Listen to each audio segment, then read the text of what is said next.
My dog is an idiot. There she is. Uh-oh. That's the dog.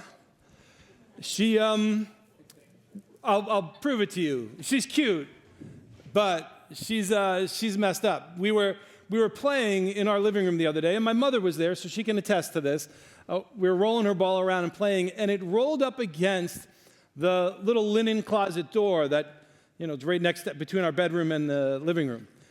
And she knows that door, when you open it, it makes a little noise. So she knows it can open, and she knows it makes a noise. And she was afraid that it might open and make that noise at her, because that's where her little ball was. And so she refused to go near it. Even though she walks by that door 100 times a day from our bedroom to the living room, she would not go and pick up that ball. She was terrified of it, terrified of the door. She just stood there. And I said, it's okay, don't worry. It's not going to hurt you. You can go, you can get the ball, you can trust me. But she just stood there and whined. We have this conversation every day, she and I, over something. Don't worry, Dakota, it's okay. You can trust me. Just walk past that empty laundry basket. Don't worry, Dakota, it's okay. You can walk past the refrigerator. It's not going to eat you. I know it's humming, but it's okay. Like literally 100 times a day, we have this same conversation, but fear holds her back every time. And if I'm honest, I look back at my life, and there are a lot of times when a lack of courage has held me back from obeying God or doing something God told me to do clearly, or has had me doing something I knew God didn't want me to do. What about you? Where have you experienced the failure of courage in your life? Where maybe are you right now dealing with some fear about doing something you know this is what God would have you do? You know this is the right thing, but you won't do it because you're afraid of something. Today we're going to witness an extreme failure of courage as we go through this next chapter in Israel's life. We're going to see what contributed to their fear and their lack of courage. We're going to see how to counteract a lack of courage. And we're also going to see how to prevent those lacks of courage from hitting us in the future. What contributes to our fear? How do we counteract it? And how do we prevent it from holding us back in the future? So let me walk you through and catch you up. We've been following Israel through the wilderness, and we're comparing their life through the wilderness to our life as we go through this wilderness we're in. So let me catch you up on the story. And if you want, you can open our app and follow along there. The scriptures will be there. I'll have them on the screen as well. But we'll go back to the beginning. God rescued Israel from slavery in Egypt. And now he is leading them to the land that they had left when their ancestor Jacob escaped the famine and came to Egypt in the first place over 400 years ago. So 400 years before this, they had run away from the land God had given their ancestor Abraham because of a famine, ended up in Egypt. It was supposed to be for a little while, but they ended up being enslaved there, and it took over 400 years. God has he set them free, and he is leading them home now to the land he had given Abraham, the land he promised to give to them, the land where he promised he would turn them into a great nation that he would use to bless the whole world. That's the agenda. That's what's going on. The first step in this process was to reaffirm the covenant that he had made with their ancestor Abraham, Isaac, and Jacob, not with them. And so God led them to Mount Sinai. That was the first trip down. They didn't go straight across to the promised land. They could have, but they went down first to Mount Sinai, and that took a little over 2 to 3 months to get there, to this holy mountain where God formed a covenant, a marriage to Israel. And we spent the last weeks talking about what happened there. But after all that mess that we talked about the last 2 weeks, they spent about 11 months or so in that place around Mount Sinai, building the tabernacle God taught them how to build and showed them what he wanted.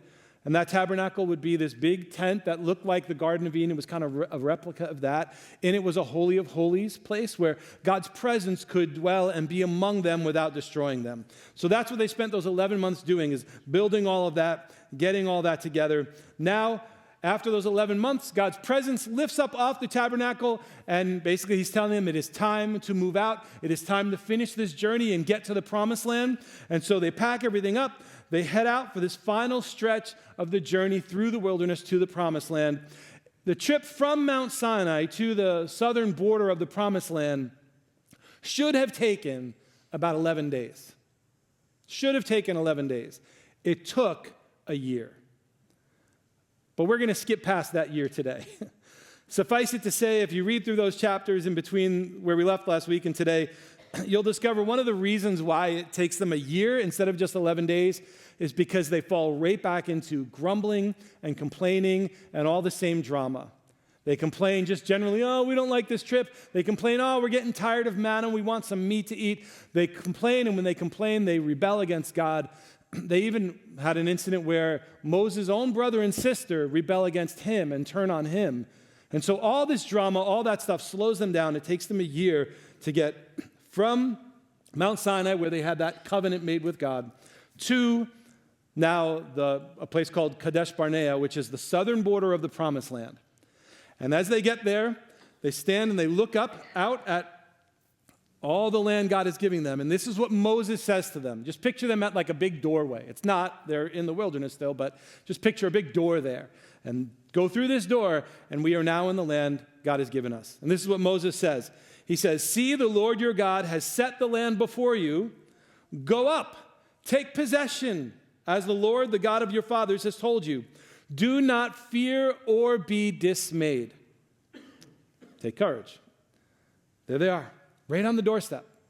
It is right there. God tells them, I'm giving it to you. And the people hesitated. They said to Moses, maybe it would be a good idea. Let's send some men before us that they can explore the land for us and bring us word again of the way by which we must go up and the cities into which we'll come. Let's send some people to check it out and see. That right there is a failure of courage. Instead of trusting and obeying God, they wanted to think about it. Let's get some more information. How many of you are the kind of people who always like to gather more information before you make a decision? And have you realized that you're really just stalling because you're afraid of making a decision sometimes? Because gathering information is wise. It's a good thing to do. But when we do it because we don't trust God, because we're afraid and lack courage, then it's just a foolish delay tactic. You and I do not need more information before we can decide whether or not to trust God. And then God did what is often the worst thing God can do to them. He gave them their way. He told Moses to go ahead and send 12 men, one from each tribe, to scout out the land and see how good it was and what the people would be facing as they moved in. So God had him choose a leader from each tribe. He had him choose a chief, not the chief of each tribe, more like a prince, but someone who was in leadership from each tribe to go up and explore the land and see just how good it was and see what they would be facing. Now, good leaders would go, assess the situation, and know God's with us and come back and say, here's the reality of it, but we know God. Moses told them as they went, be of good courage. Don't be afraid, have courage, because leaders need courage. So they went and they scouted the land. They discovered it was amazing. It was rich and it was fertile, and they found clusters of grapes so big that they had to tie it to a pole and have 2 men carry it. Now, when I was a kid in Sunday school, they would put up pictures of grapes the size of a human head. That's not what you should be picturing. What we're picturing is a cluster of grapes growing from a vine that is so big that it takes 2 men to carry it. And grapes in an ancient Near East culture where there's very little water even today, grapes were a sign of this place is a great place to live because we have something to drink. The grapes provided juice and then wine that they would be able to drink and take in. And so grapes were a sign that this is a great place, that the promises and the blessing of this land are big. But the obstacles in that land looked bigger. The opportunity was great, but the challenge looked greater. And when the scouts came back, they told 2 different stories.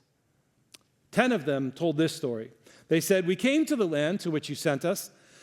Yes, it flows with milk and honey, and here's some of its fruit.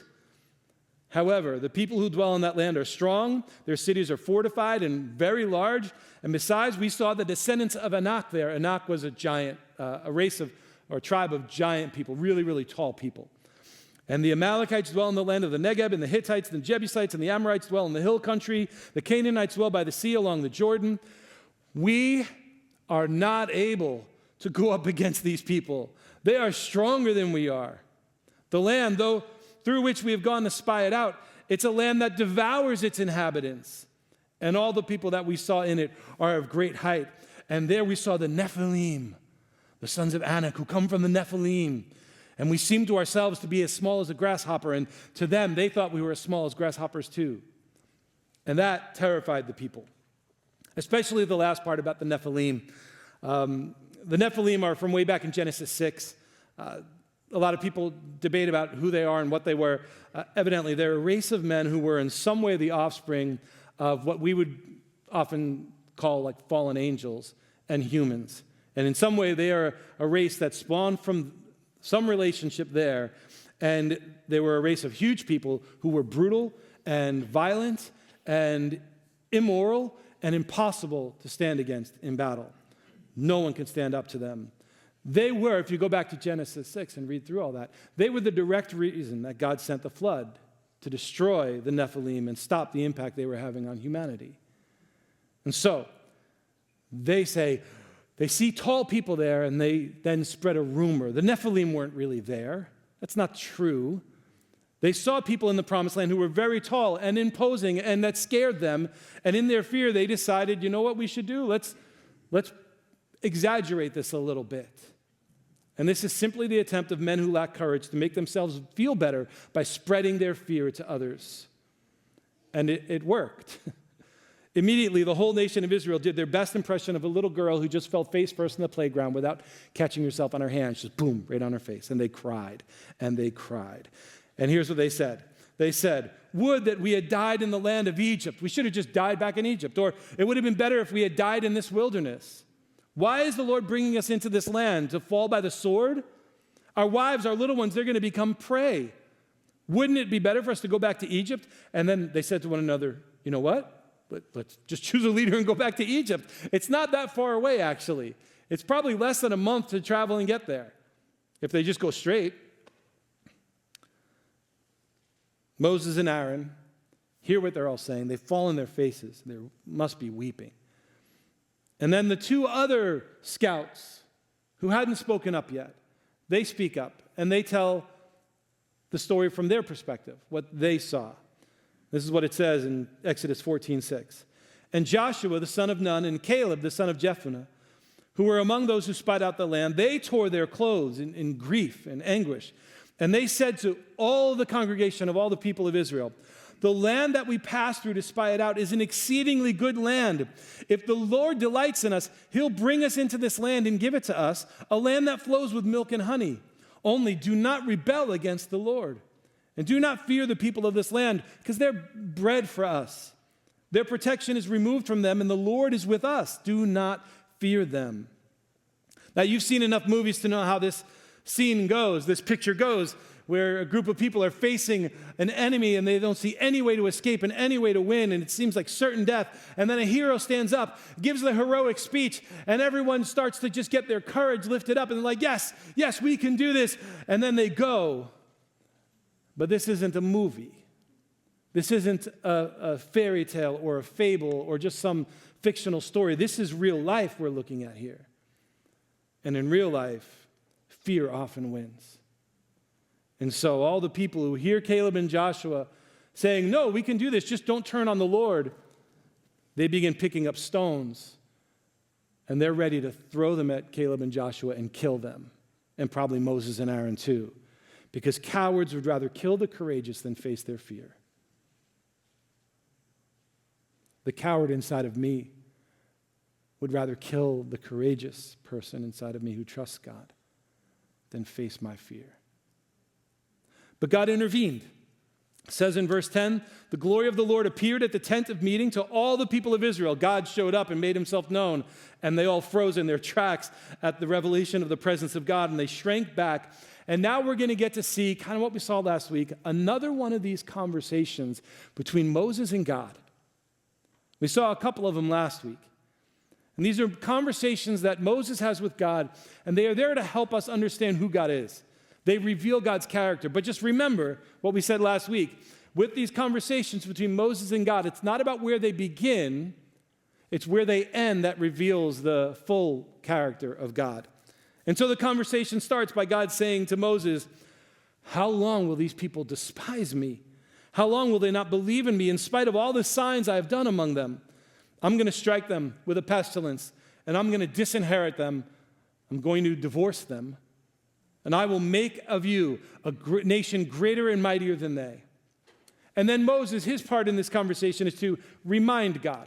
He's reminding God of a few things. First, he reminds God, if you do that, the Egyptians will look and they'll know about all this and they'll say, oh, Yahweh was not strong enough to bring his people out of Egypt and into the promised land he had for them.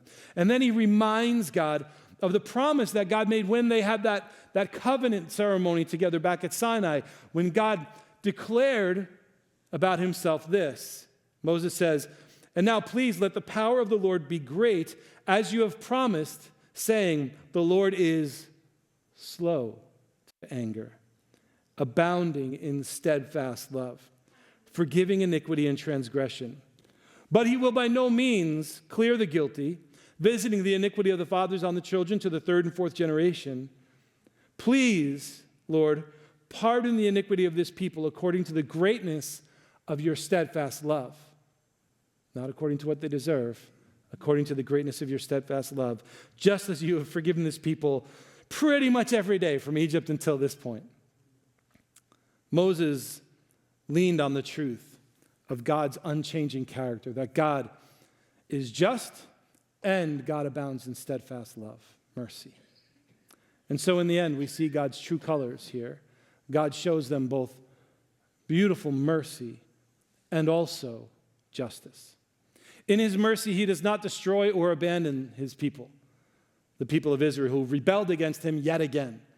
But instead, he shows them patience and mercy, and he shows justice by punishing those who sinned and rebelled, and in particular those who used fear and lies to stir up the people against God.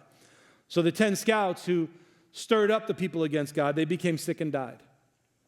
And as for all the other adults who that day chose to rebel against God, to reject God's offer of the promised land and say, no, we'd rather die in the wilderness, God said these words, starting in verse 28 of Exodus 14. God said to them, as I live, declares the Lord, what you have said in my hearing, I will do to you. I'll give you your way. Your dead bodies shall fall in this wilderness, and of all your number listed in the census from 20 years old and upward, who have grumbled against me, rebelled against me, not one shall come into the land where I swore that I would make you dwell, except Caleb and Joshua. But your little ones, who you said would become prey, I will bring them in, and they shall know the land that you have rejected. But as for you, your dead bodies shall fall in the wilderness. And your children, because of you, they're going to be shepherds in the wilderness for 40 years, and they're going to suffer because of your unfaithfulness until the last of your dead bodies lies in the wilderness, according to the number of the days in which you spied out the land. 40 days you spied out the land, a year for each day. You shall bear your iniquity 40 years, and you shall know my displeasure. I, the Lord, have spoken. Surely this I do to all this wicked congregation who are gathered together against me. In this wilderness they shall come to a full end, and there they shall die. I know some of us, we struggle to see in there God's mercy, but that drips with God's mercy, in that he did not just obliterate and destroy all of them for their rebellion, and yet was patient. He didn't disown them. He just gave them what they asked for and let them die out there in the wilderness and bless the generation after them. And that's how God also showed justice, because sin must be dealt with. Sin has to be removed. In order for us to enter into God's promised land and it truly to be what God's promised land should be, sin has to be cut away. And so justice had to be served. And then this chapter in their history ends with the textbook case of too little, too late. See, Moses told them what God said their punishment would be, and they all mourned over that, and they felt bad. And they all got up the next morning, and they said, okay, we admit it, we were wrong, we sinned, we're sorry, we're ready, we'll go up now. And they got ready, and they started to march up to the promised land. And Moses says, guys, no. It's too late for that. Don't go now because the Lord is not with you. He made his decision. That's it. It's final.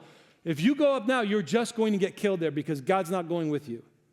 But it says in verse 44, they presumed to go up to the heights of the hill country, even though neither the ark of the covenant of the Lord nor Moses departed out of the camp or went with them. And then the Amalekites and the Canaanites who lived in that hill country came down and defeated them and pursued them even to Hormah.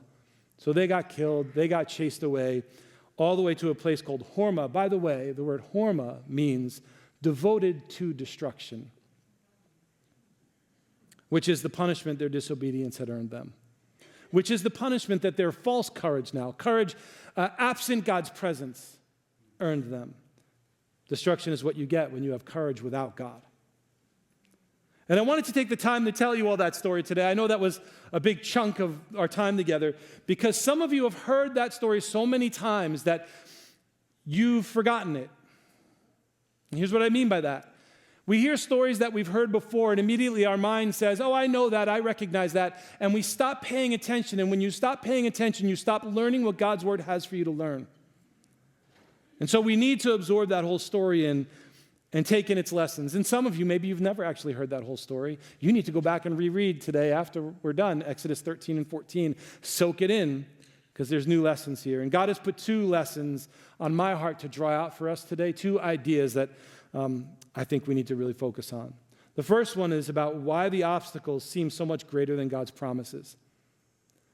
They could see how great God's promises were, but to them the dangers look greater.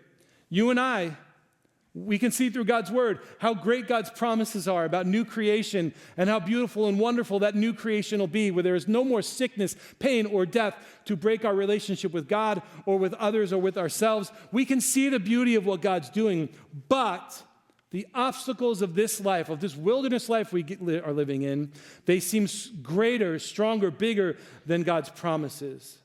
So your health issue that you're going through right now feels bigger, it dominates your mind.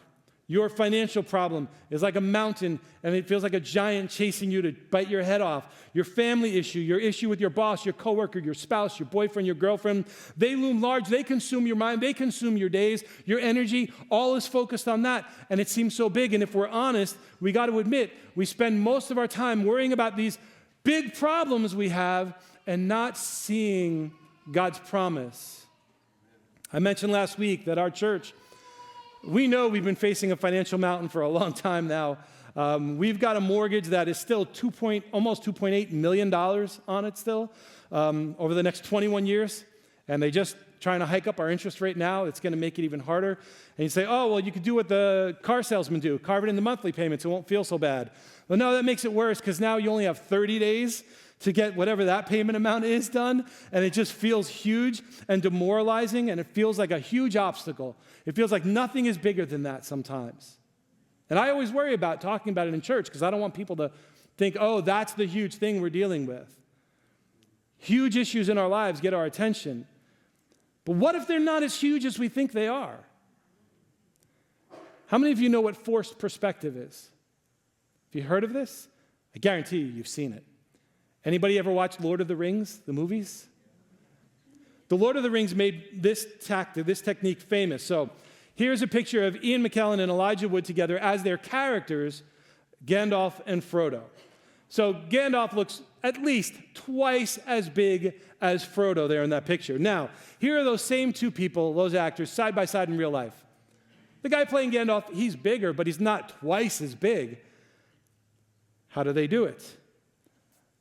They put Gandalf closer to the camera and Frodo further back. And for us, that makes it look like Gandalf is more than twice as big as Frodo. And it's just a matter of perspective. It's just a matter of which one's closer to the camera. Listen to me. The obstacles we face in this wilderness we call life, they are not bigger than the promises God has in store for us. They are not greater than the promises God has in store for us. They are only closer. And so they seem larger. So when the obstacles seem greater than God's promises, It's because you're closer to the problem than you are to God. Let that sink in. The closer I get to God, the better I'm able to see the true size of the problems I have. Sometimes it may take me a week to get there, but I get there. And this is why I have faith and hope in the face of problems and obstacles, whether it's sickness or stuff with my body as it gets older. It's crazy how your body gets older. What are these problems of sickness and death and financial stuff? What are they to the God who overcame death and the grave? What are they to him? Why would they put fear into me? Why would they put me in a state of depression or anxiety? Why would they cast a shadow on my soul when I know I have the light of life in Jesus? So this morning, what problems, what obstacles have grown inflated in your life, that are inflated in your mind, to the point where they've got your attention more than God, and they seem bigger because you're closer to them, spending way more time with them than you are with God? To the point where you're making plans to go back to your old life, to shrink back to the way you used to be, instead of pressing in and obeying God and following him. I always remember these words from the New Testament letter to the Hebrews. This motivates me. I actually took some of this as in my high school yearbook quote.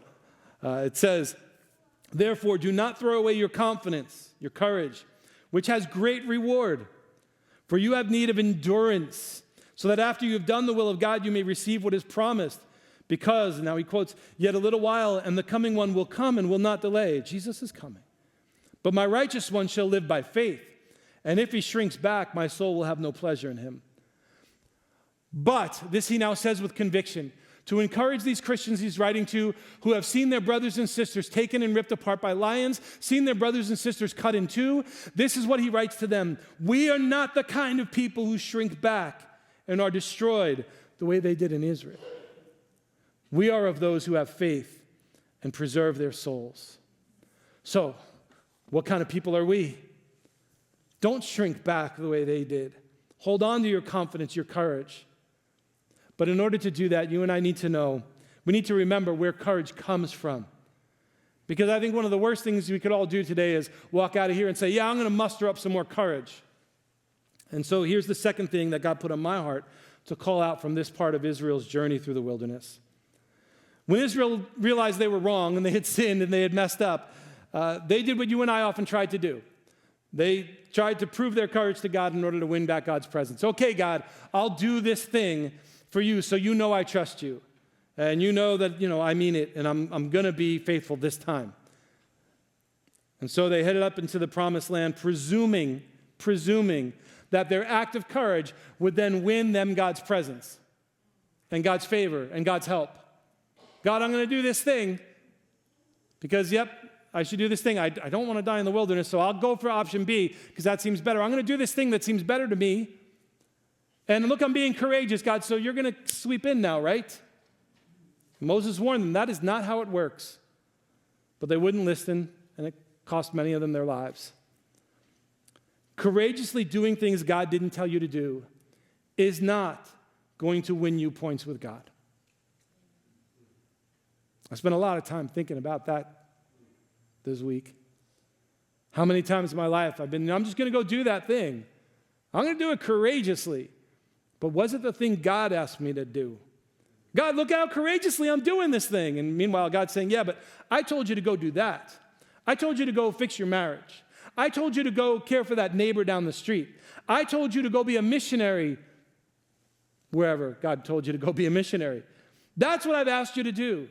So I don't care about you being courageous, doing things you want to do. I want your courage where I'm calling you. God doesn't care about how courageously we can do the things we've given ourselves to do. So listen to me. So many times we come to church, we hear a sermon or a song, or on the radio you hear a sermon or a song, and it gets you going, and you feel that courage, and like I could run through a wall for Jesus right now, and you're thinking, I'm going to go do this thing, and I know God's just going to show up. And then you go pick the thing to do, and you do the thing, thinking if I do the thing, and if I do it with courage, God then shows up and blesses me, and I experience his presence. And then what happens is you go do the thing that you gave yourself to do because you got stirred up and you had courage, but it wasn't necessarily what God asked you to do, but you go do the thing, and God doesn't show up, and now you're disappointed.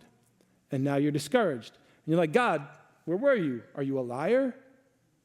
And you end up being like Israel, and before you know it, you're at a ticket counter buying a ticket to Egypt. God, get me back. I'm going back to where I came from because this just doesn't work. Whatever definition of work was in your mind when you set out to do that thing. Please hear this. Courage is the result of God's presence, not the cause. You don't cause God to be present with you by being courageous. You are given courage by spending time in the presence of God. Being in God's presence is where we get instructions about what to do and the courage to go and do it. So if you're struggling with courage in some area of your life, the answer is and always will be, pursue the presence of God. He will give you, as you get closer to God, your perspective on the problem will get more clear about how big it actually is.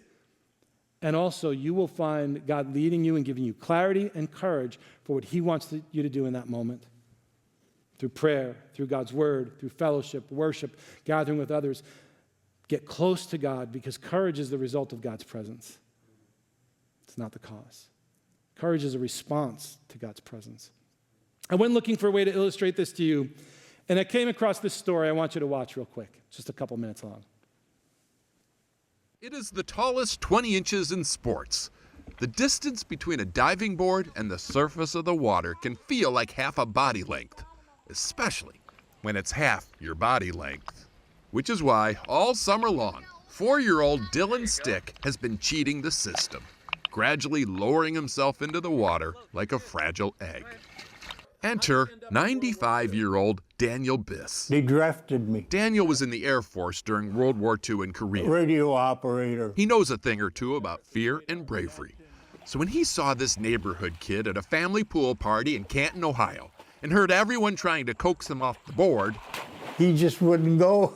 he knew exactly what Dylan needed. So Daniel borrowed a swimsuit and with cane in hand, stepped up to set the example. This is a miracle! This is a miracle, one kid yelled, as if Lazarus himself had risen up to the springboard. And it did feel that way. The great-grandfather hadn't been on a diving board in 50 years. And yet there he stood, ready and willing to teach a lesson in courage, which almost turned into a lesson in first aid. Well, I was up to that far. I figured I may as well go through with it. And so, at the age of 95, he dove for Dylan. I could have done better. Actually, he really couldn't have done better, because shortly after Daniel took his last jump off a diving board, Dylan took his first. Yeah! I want you to think about something. Did that little boy's courage cause the old neighbor to show up and help? Or did that little boy find courage because of the presence and example of that frail old man and what he showed him? If we, in our frailty and our weakness, can encourage each other and inspire courage in one another, the way, I don't know about you, but I watched that story, I'm like, yeah, let me go do something for somebody. If we in our frailty and weakness can inspire courage in one another, how much more should Jesus inspire courage in us? Jesus, who dove head first into this wilderness we live in. He dove into our sin. He dove into our disobedience, our rebellion. He dove into our selfishness. He courageously marched up that hill into the cross and let us kill him. He dove into the grave and overcame it, proving once and for all that even the greatest obstacle in the world that any of us know, death, is small in comparison to the greatness of our God. Amen. And so, Jesus is why we can have courage. Jesus is why we can be brave. Jesus is why we don't shrink back to our old lives. And if you want to see the obstacles and the problems of this world in their true proportion, do this.